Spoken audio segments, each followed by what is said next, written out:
화성 이주 설계자 일론 머스크. 50대 후반. 생존 본능으로 무장한 설계자. 때때로 고독해 보이지만 눈빛은 여전히 날카롭다. 인터뷰어. 예리하면서도 공감 능력이 뛰어난 저널리스트. 일론의 철학적 심연을 끌어낸다. 장소. 화성 머스크시티의 중앙 전망대.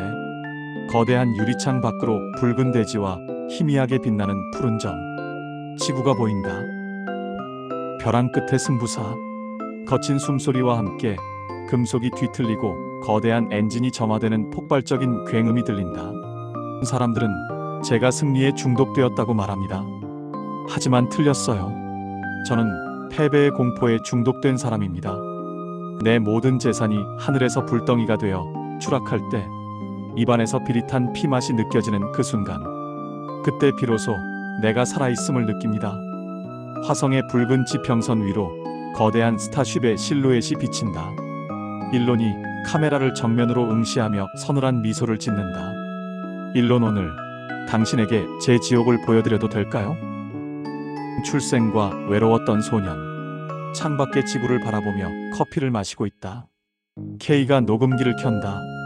여기에서 저 작은 지구를 보니 어떤 기분이 드나요? 남아공 프레토리아에서 하늘을 보던 소년 일론이 꿈꾸던 풍경인가요?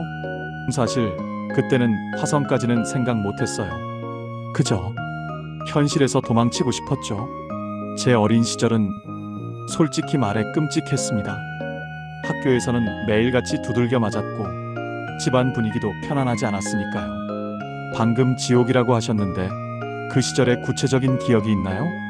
매일이 서바이벌 게임이었습니다. 한 번은 학교 계단에서 한 무리에게 밀려 굴러 떨어진 뒤 기절할 때까지 맞았습니다. 얼굴이 형체를 알아볼 수 없을 정도로 부어올랐죠. 코뼈가 으스러졌고 지금도 숨을 쉴 때면 그때의 통증이 느껴지곤 합니다. 그래서 책과 컴퓨터로 도망친 건가요? 맞아요. 브리테니커 백과사전을 통째로 외우거나 판타지 소설에 빠져 살았죠. 은하수를 여행하는 히치하이커를 위한 안내서 같은 책들이 제 유일한 친구였어요. 그때 깨달았죠. 질문을 던지는 것이 정답을 찾는 것보다 더 중요하다는 걸요. 제 성장 과정은 생존을 위한 투쟁이자 동시에 이 세상은 무엇인가를 이해하려는 몸부림이었습니다. 운명의 도박. 17살의 탈출과 $1의 삶. 17살 고작 17에 부모님의 반대를 무릅쓰고 홀로 캐나다로 떠났습니다. 단순한 유학은 아니었죠. 일론단호하게 탈출이었습니다. 당시 남아공은 아파르트 헤이트인 종차별 하에 있었고 저는 징집 대상이었습니다. 흑인들을 탄압하는 군대에 가고 싶지 않았어요. 무엇보다 제 꿈의 본진인 미국에 가기 위한 중간 기착지가 필요했습니다. 수중에 돈이 거의 없었다고 들었습니다.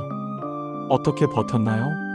어머니의 친척 주소 하나만 들고 떠났는데 연락조차 안 되더군요. 벌목장에서 체인톱을 휘두르고 곡물 저장고에 찌꺼기를 긁어내며 시급을 벌었습니다. 펜실베이니아 대학 시절엔 식비를 하루 $1로 제한하는 실험도 했죠. 하루 $1요? 냉동 핫도그와 오렌지를 대량으로 사서 버텼습니다. 내가 아주 적은 돈으로도 생존할 수 있다면 나중에 사업을 하다 망해도 굶어 죽지는 않겠구나라는 확신이 필요했거든요. 그 시절 유명한 일화가 하나 더 있죠. 돈이 필요해서 친구와 함께 기숙사방을 통째로 빌려 나이트클럽으로 개조했습니다.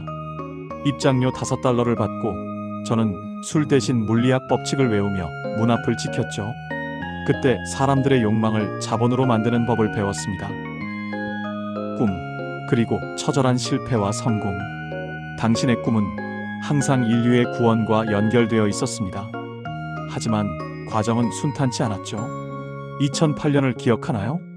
한숨을 내쉬며 잊을 수 없죠. 제 인생 최악의 해였습니다. 테슬라는 파산 직전이었고 스페이스X의 로켓은 3번이나 연속으로 폭발했어요. 가진 돈을 모두 쏟아부었는데 남은 건 조롱뿐이었죠. 아침에 눈을 뜨면 베개가 눈물로 젖어 있었어요. 그런데도 멈추지 않았습니다. 보통 사람이라면 포기했을 텐데요. 창업은 유리 조각을 씹으면서 시면을 들여다보는 것과 같아요. 저는 두려움을 느끼지 않는 게 아닙니다. 두려움을 느끼지만 그보다 해야만 하는 이유가 더 컸을 뿐이에요. 인류가 다행성 종족이 되지 않으면 멸망할 거라는 공포가 실패에 대한 공포를 이긴 거죠.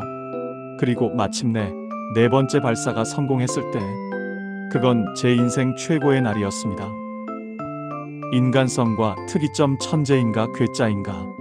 사람들은 당신을 현실의 아이언맨이라 부르지만 동시에 통제불능의 괴짜라고도 합니다. 트위터 X 인수나 과격한 언행들. 왜 그렇게까지 하시는 거죠? 어깨를 으쓱하며 저는 필터가 없는 사람입니다. 제 뇌는 끊임없이 문제 해결을 위해 돌아가요. 제일 원리 퍼스트 프린서펄즈 사고법이죠. 남들이 원래 그래라고 하는 걸 저는 참을 수 없어요. 물리적으로 불가능한 게 아니라면 기존의 방식은 다 틀렸다고 가정합니다. 그게 제 특이점 싱귤레러티라면 특이점이겠죠. 그 과정에서 직원들을 너무 혹사시킨다는 비판도 있습니다. 특히 하드코어 문화를 강조하시죠. 저는 저 자신에게 가장 가혹합니다. 사무실 바닥에서 자는 CEO를 보고도 편안함을 바란다면 제 비전과 맞지 않는 거죠. 세상을 바꾸려면 주 40시간 일해서는 불가능해요. 우리는 지금 화성에 와 있잖아요. 편안함을 추구했다면 이건 불가능했을 일입니다. 사랑, 가족, 그리고 외로움. 주제를 좀 바꿔보죠. 연애와 사랑은 어땠나요? 당신의 연애사는 늘 화제였습니다. 저는 혼자 있는 걸 끔찍이 싫어합니다. 텅 빈 집에서의 발소리. 그게 저를 미치게 해요. 어린 시절의 고립감 때문인지 사랑에 빠지면 정말 깊게 빠집니다. 때로는 그게 독이 되기도 했죠. 저에게 사랑은 일종의 안식처가 되어야 하는데 제 삶이 워낙 폭풍 같다 보니 쉽지 않았어요. 자녀가 현재 12명으로 굉장히 많으시죠? 가족은 당신에게 어떤 의미인가요? 아이들은 제게 미래 그 자체입니다. 출산율 저하는 문명의 가장 큰 위협이에요. 지능과 의지가 있는 사람들이 아이를 많이 낳아야 한다고 믿습니다. 비록 제가 전형적인 다정한 아빠처럼 시간을 많이 보내진 못하지만 그들에게 더 나은 미래를 물려주는 게 제 방식의 사랑입니다. 철학의 뿌리 스피노자의 신을 찾아서. 당신은 신을 믿습니까? 일론저는 물리학을 믿습니다. 만약 신이 있다면 그건 우주의 물리 법칙 그 자체겠죠. 스피노자의 신에 가깝달까요? 스피노자의 신이라 좀 더 쉽게 설명해 주신다면요? 인격신이 아닙니다. 우주의 정교한 질서, 그 조화로운 공식 자체가 신이라는 뜻입니다. 신은 곧 자연이다라는 말이죠. 저는 기도하는 대신 로켓의 궤도를 계산합니다. 그것이 저만의 예배입니다. 다만 가끔은 이 세상이 거대한 시뮬레이션 게임 같다는 생각은 합니다. 너무 정교하잖아요. 미래의 구상지구라는 요람을 떠나며 스트레스는 어떻게 푸나요? 게임이죠. 엘든 링이나 디아블로 같은 거요. 완벽한 몰입 상태가 되어 잡념이 사라집니다. 그리고 밈을 보며 낄낄거리는 거. 유머는 제게 산소 호흡기 같은 겁니다. 마지막으로 당신이 그리는 미래 사업의 종착지는 어디입니까? 창밖의 붉은 지평선을 가리키며 저기입니다. 인간의 뇌와 AI를 연결해 지능의 폭발을 준비하는 것. 인간을 단순 노동에서 해방하는 것. 인류를 화성에 정착시켜 다행성 종족으로 만드는 것. 지구는 인류의 요람입니다. 하지만 요람에서 영원히 살 수는 없죠. 횃불을 든 설계자. 일론 머스크라는 인간을 한 문장으로 정의한다면요. 일자리에서 일어나며 불가능이라는 확률에 베팅하는 설계자. 저는 그저 인류라는 촛불이 꺼지지 않도록 어둠 속에서 가장 먼저 횃불을 들고 뛰는 사람으로 기억되고 싶습니다. 일론이 자리에서 일어나 다시 업무 복귀를 위해 문 쪽으로 걸어간다. 멀리서 거대한 스타쉽의 엔진 점화 소리가 진동처럼 들려오며 화면이 서서히 암전된다. 이번에는 일론 머스크가 자신이 평소 존경하던 인생 선배를 화성의 머스크시티의 개인 서재로 초대해 차 한 잔을 대접하며 대화하는 상황으로 시나리오를 구성해 보았습니다. 머스크의 말투에는 자신감이 넘치지만 선배를 향한 예우와 진심이 묻어납니다. 선배님, 원칙은 변하지 않습니다. 장소, 화성 알파 기지 내 지구 광학 망원경이 설치된 머스크의 개인 집무실. 등장인물, 일론. 우주복 대신 편안한 검은색 셔츠를 입은 머스크. 선배. 그 머스크가 젊은 시절부터 조언을 구해왔던 지혜롭고 인자한 60대 선배. 왜 제일 원리인가? 일론이 정성껏 내린 커피를 선배에게 건넨다. 창밖으로는 거대한 스타쉽 로켓들이 착륙을 준비하고 있다. 선배님, 여기까지 오시느라 고생 많으셨습니다. 예전에 저에게 일론, 세상이 너무 빨리 변해서 정신을 못 차리겠어. 재테크든 건강이든 남들 따라가다간 가랑이가 찢어지겠어라고 말씀하셨죠? 선배, 허허 웃으며 그랬지.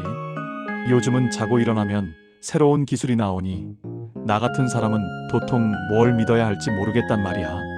그래서 제가 오늘 제일원리 사고법을 다시 말씀드리고 싶었습니다. 남들이 만든 요리를 사 먹지 말고 그 요리에 들어가는 재료부터 직접 따져보자는 거죠. 이 돈의 가치를 결정하는 진짜 재료는 무엇인가?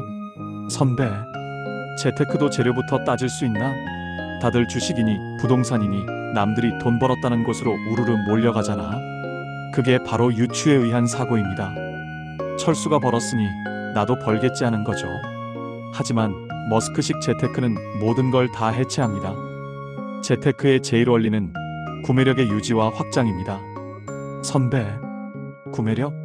그게 정확히 무슨 뜻인가? 일론 쉽게 말해. 오늘 짜장면 한 그릇을 사 먹을 수 있는 돈의 가치가 10년 뒤에도 짜장면 한 그릇을 살 수 있게 만드는 것입니다. 이게 끝이에요. 그럼 질문을 던져보죠. 지금 선배님이 은행에 둔 돈은 10년 뒤에도 짜장면 한 그릇의 가치를 지킬까요? 물가가 오르면 돈 가치가 떨어지니 힘들 수도 있겠군. 맞습니다.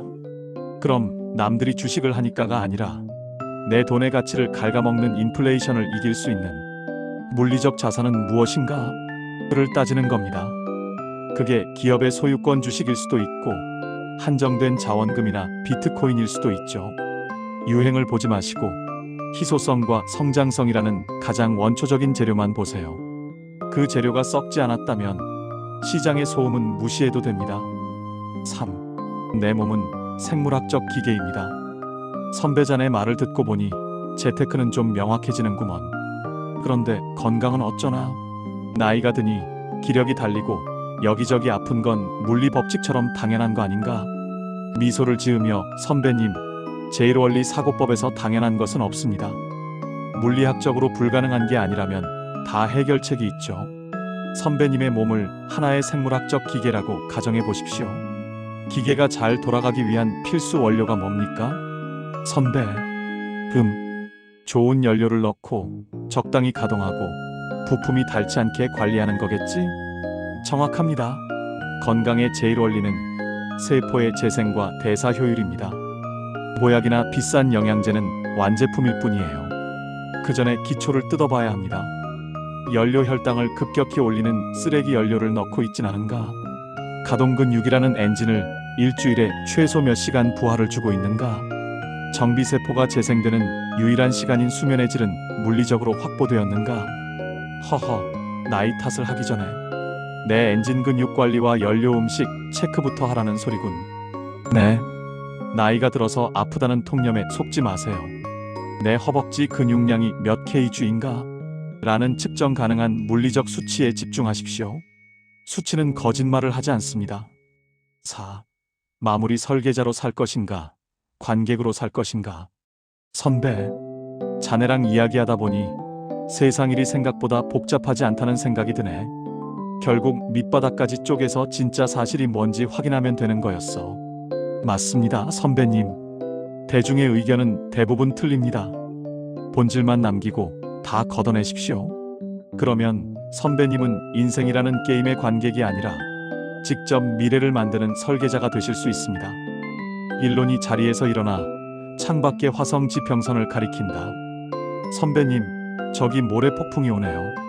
하지만 걱정 마세요. 이 돔의 유리는 화성의 대기압을 견디도록 가장 기초적인 물리 공식부터 다시 계산해서 설계했으니까요. 원칙만 맞으면 폭풍 속에서도 우리는 안전합니다.